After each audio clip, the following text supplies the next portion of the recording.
ஊர்காவல் படையில் பணியமர்த்தினவங்க எல்லாருமே 21 நாள் மட்டும்தான் மாதத்தில் வேலை. வெறும் 560 ரூபாய் தான் சம்பளம். அப்போ மீதி நாள் அவங்க எங்கே போவாங்க? அப்போ அவங்க பெக்கிங் தானே போகணும், பாலியல் தொழிலுக்கு தானே போகணும். அவங்களோட ஆட்சி காலமே முடிய போகுது.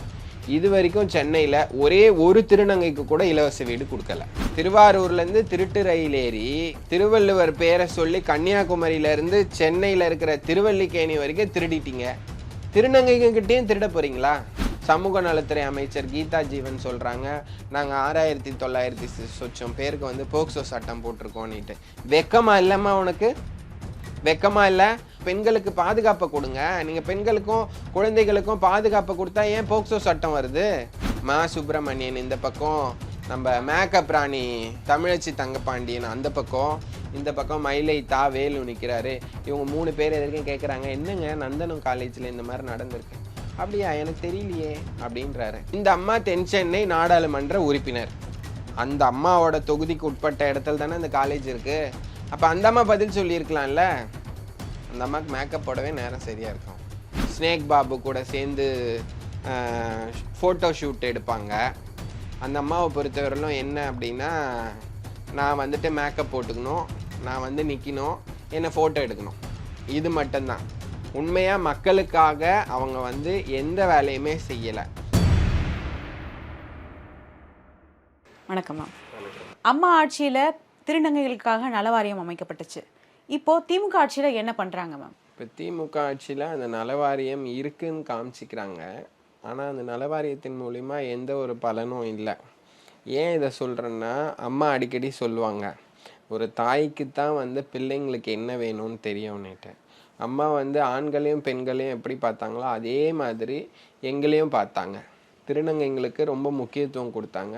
ஒவ்வொரு நிதியாண்டுலேயும் திருநங்கைகளுக்கான சிறப்பு நலத்திட்டங்களை அம்மா கொடுப்பாங்க. ஸ்பெசிஃபிக்காக அது அம்மாவே பார்த்து பண்ணுவாங்கன்னு நாங்கள் கேள்விப்பட்டிருக்கோம். அதனால் வந்து அம்மா இருக்கும்போது சென்னையில் மட்டும் 464 பேருக்கு வீடு கொடுத்தாங்க. அதான் அம்மாவோடைய ஆட்சியில் 2021 வரைக்கும், 2011லேருந்து 2021 வரைக்கும் அம்மாவோட ஆட்சி காலத்துலேயும் சரி, அதன் பிறகு 2017லேருந்து புரட்சி தமிழர் அண்ணன் பொதுச்செயலாளர் அவர்களுடைய ஆட்சி காலத்துலேயும் சரி, திருநங்கைகளுக்கான சிறப்பான திட்டங்களை கொண்டு வந்தது அதிமுக ஆட்சி தான். இப்போ திமுக ஆட்சியில் பார்த்தீங்கன்னா இந்த 4.5 வருஷம் முடிஞ்சு 5வது வருஷம் முடிய போகுது. அவங்களோட ஆட்சி காலமே முடிய போகுது. இது வரைக்கும் சென்னையில் ஒரே ஒரு திருநங்கைக்கு கூட இலவச வீடு கொடுக்கல. இப்போ வரைக்கும் ஒரே ஒரு வீடு கூட கொடுக்கல. அம்மா ஆட்சியினுடைய காலத்தில் ஆல் இண்டியா ரேடியோ திட்டத்தின் கீழ் எர்ணாவூர் பகுதியில் 224 வீடுகள் ஒதுக்கப்பட்டது.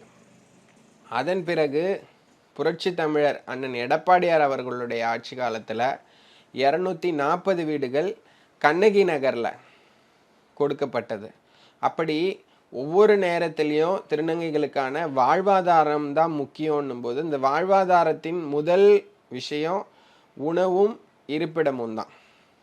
ஸோ முதல்ல இருப்பிடத்தை அம்மா அவர்கள் ஆட்சி காலத்திலையும் புரட்சி தமிழர் அண்ணன் எடப்பாடியார் அவர்களினுடைய ஆட்சி காலத்திலையும் முன்னுரிமை கொடுத்து இலவச வீடுகள் கொடுக்கப்பட்டது. ஆனால் இதுவரை திராவிட மாடல் அரசு என்று ஊரை ஏமாற்றுகின்ற திரு கருணாநிதி ஸ்டாலின் அவர்கள் இதுவரையில் எந்த ஒரு நல்ல திட்டங்களையும் திருநங்கைகளுக்கு அளித்ததாக தெரியவில்லை.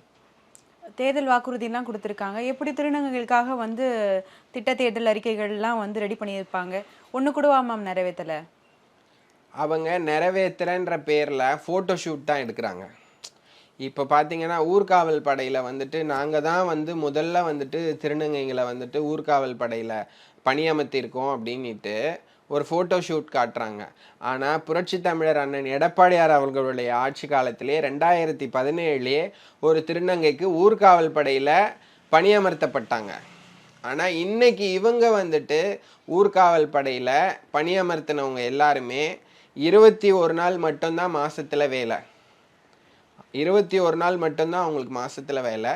வெறும் 560 ரூபாய் தான் சம்பளம். அப்போ மீதி நாள் அவங்க எங்கே போவாங்க? அப்போ அவங்க பெக்கிங் தானே போகணும், பாலியல் தொழிலுக்கு தானே போகணும். அப்போ 21 நாள் வேலை கொடுத்தா போதுமா? முழுமையான வேலை வாய்ப்பு கிடையாது.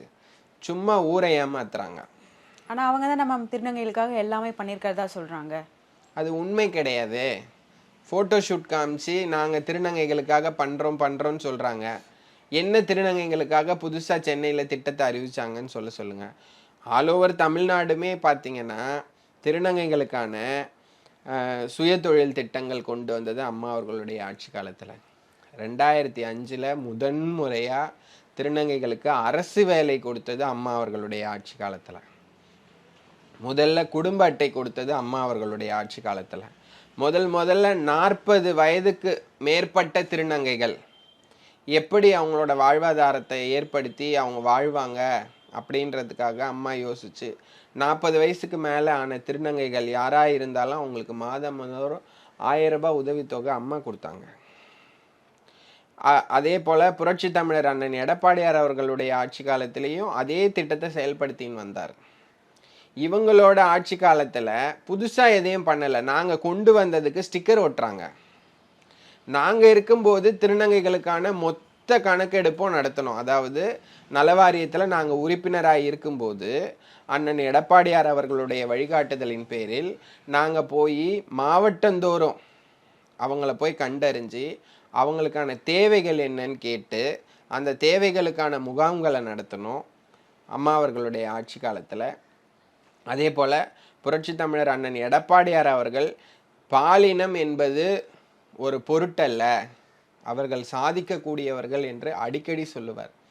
அப்படி சொல்லும்போது அவர்கள் எந்த துறையில் நினைக்கிறார்களோ அந்த துறையில் அவங்களுக்கு வந்துட்டு முன்னுரிமை கொடுக்கணும் அப்படின்ட்டு விதவை பெண்களுக்கு என்ன முன்னுரிமை இருக்குதோ அதே முன்னுரிமையை திருநங்கைகளுக்கும் கொண்டு வந்தார்.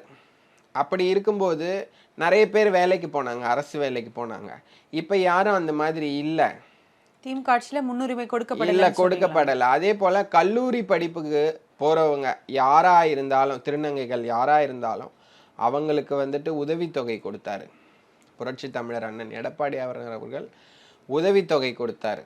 அதே போல் பள்ளி படிப்பை சரிவர அவங்களால படிக்க முடியலை, இடையில் நின்றுடுறாங்க அப்படின்னும் போது அவங்களுக்கு ஏஜ் ரிலாக்ஸேஷன் கொடுத்தாரு. அவங்க மீண்டும் எப்போ படிக்கணும்னு நினைக்கிறாங்களோ அப்போ படிக்கலாம். அதை கொண்டு வந்தது புரட்சி தமிழர் அண்ணன் எடப்பாடியார் அவர்கள். பெண்கள் கல்லூரியில் திருநங்கைகளுக்கு முதன்முறையாக இடம் கொடுத்தது அண்ணன் எடப்பாடியார் அவர்கள். எல்லாமே அதிமுக ஆட்சியில் வந்ததை இவங்க ஸ்டிக்கர் ஒட்டுறாங்க.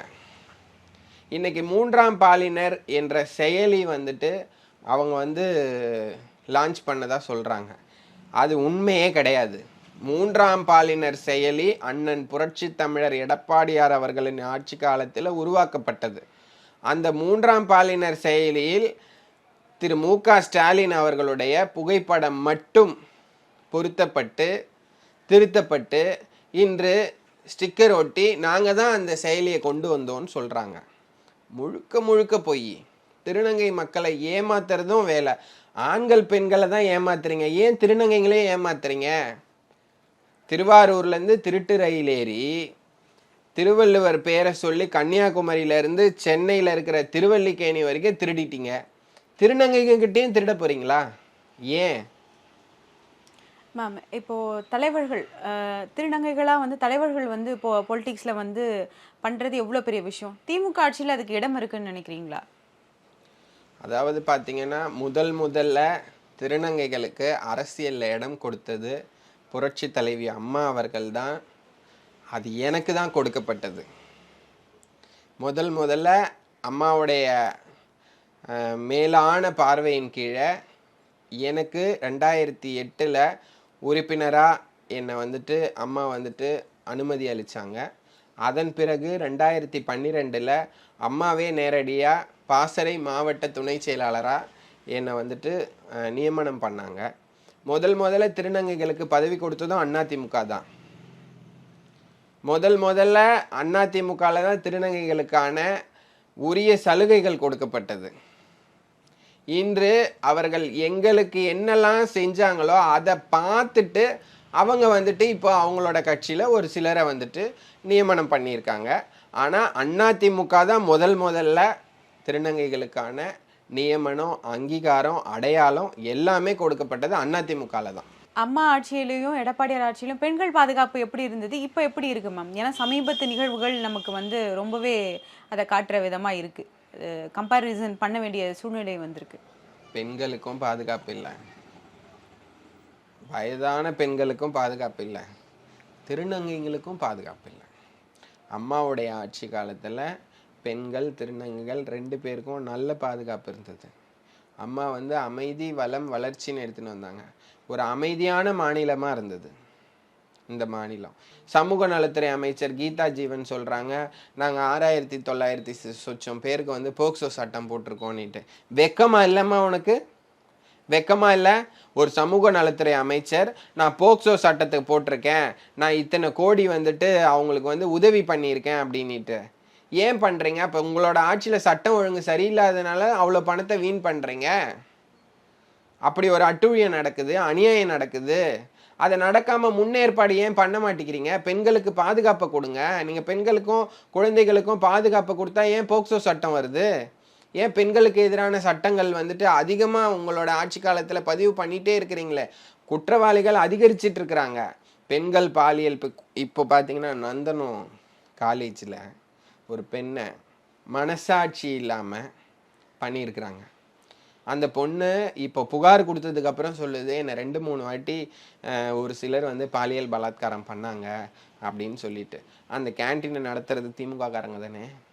முந்தா நேற்று பேட்டி கொடுக்குறாரு மா சுப்பிரமணியன் இந்த பக்கம், நம்ம மேக்கப் ராணி தமிழச்சி தங்கப்பாண்டியன் அந்த பக்கம், இந்த பக்கம் மயிலை தா வேலு நிற்கிறாரு. இவங்க 3 பேர் எதற்கும் கேட்குறாங்க, என்னங்க நந்தனம் காலேஜில் இந்த மாதிரி நடந்திருக்கு? அப்படியா, எனக்கு தெரியலையே அப்படின்றாரு. அப்ப என்ன அவர் ஒரு மந்திரி? அப்புறம் என்ன அவர் ஒரு மந்திரி? இந்த அம்மா தென் சென்னை நாடாளுமன்ற உறுப்பினர். அந்த அம்மாவோட தொகுதிக்கு உட்பட்ட இடத்துல தானே இந்த காலேஜ் இருக்கு. அப்ப அந்த அம்மா பதில் சொல்லியிருக்கலாம்ல. அந்த அம்மாவுக்கு மேக்கப் போடவே நேரம் சரியா இருக்கும். அரசு ஊழியர்கள் போராட்டம் ஒரு பக்கம் இருந்தாலும் போராட்டங்கள் நிறைய பண்ணிட்டு இருக்காங்க. தூய்மை பணியாளர்களை வந்து தொடர்ந்து போராடிட்டு வரும்போது நமக்கு மக்களாக பார்க்கும்போது ரொம்பவே கஷ்டமா இருக்கு. இந்த மாதிரி சூழ்நிலைகளை வந்து இப்போ ஒரு அந்த துறை அமைச்சர்னா அவங்க வந்து பேசணும், பேச்சுவார்த்தை நடத்துவாங்க, அவங்களுக்கு என்ன வேணும்னு கேட்பாங்க. சமீபத்தில் நடந்த போராட்டங்கள் எதுலேயுமே வந்து பேச்சுவார்த்தை அப்படின்ற அடுத்த கட்டத்துக்கே போகலன்ற மாதிரி தான் மேம் தெரியுது. அதுக்கு தூய்மை பணியாளர் அவங்க வந்து யாருக்கும் நல்லது பண்ணலைன்றதை தாண்டி கடைசி கீழே இருக்கிற தூய்மை பணியாளர் வரைக்கும் அவங்க வந்துட்டு நல்லது பண்ணலைன்றதுக்கு இதெல்லாம் ஒரு சாட்சி. அவங்க அத்தனை நாள் போராடினாங்க. அவங்கள அடித்து என்னமோ குற்றவாளியை இழுத்துட்டு போகிற மாதிரி இழுத்துட்டு போகிறாங்க. கஞ்சா அடிச்சுட்டு சுத்துறவனை அடித்து இழுத்துட்டு போகிறதுக்கு துப்பு இல்லை இந்த அரசாங்கத்துக்கு, காவல்துறைக்கு.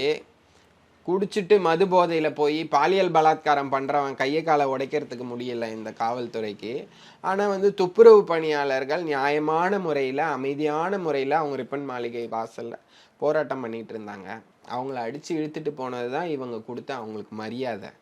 மேயர் பிரியா அவங்களுடைய சென்னை மாநகராட்சி கீழே இருக்கிற அந்த தூய்மை பணியாளர்களுக்கு ஒரு மரியாதையும் கொடுக்கல, அவங்களுக்கு என்ன செய்யணும்னு கூட கேட்கல. அந்த அம்மா நம்ம ஸ்னேக் பாபு கூட சேர்ந்து ஃபோட்டோ ஷூட் எடுப்பாங்க. அந்த அம்மாவை பொறுத்தவரையிலும் என்ன அப்படின்னா, நான் வந்துட்டு மேக்கப் போட்டுக்கணும், நான் வந்து நிற்கணும், என்னை ஃபோட்டோ எடுக்கணும், இது மட்டும்தான். உண்மையாக மக்களுக்காக அவங்க வந்து எந்த வேலையுமே செய்யலை. அதுவும் அந்த தூய்மை பணியாளருக்கு போய் சாப்பாடு கொடுக்குறேன்னீங்கன்னா, முந்தா நேற்று பாருங்க ஒரு தூய்மை பணியாளர் சாப்பாடு டப்பாவை தூக்கி கொட்டுறாரு. அல்வா மாதிரி இருக்கு அந்த சாப்பாடு. உங்களை நான் சாப்பாடே கேட்கல, ஏன் இப்படி சாப்பாடு கொடுக்குறேன்ற பேரில் எங்களுக்கு தேவையில்லாத மருத்துவ செலவுகளை ஏற்படுத்துறீங்க, உடல் உபாதைகள் அதிகமாகுது எங்களுக்கு அப்படின்றாங்க. இன்னைக்கு வரைக்கும் அந்த தூய்மை பணியாளர்களுக்கான முடிவு கிடைக்கலையே.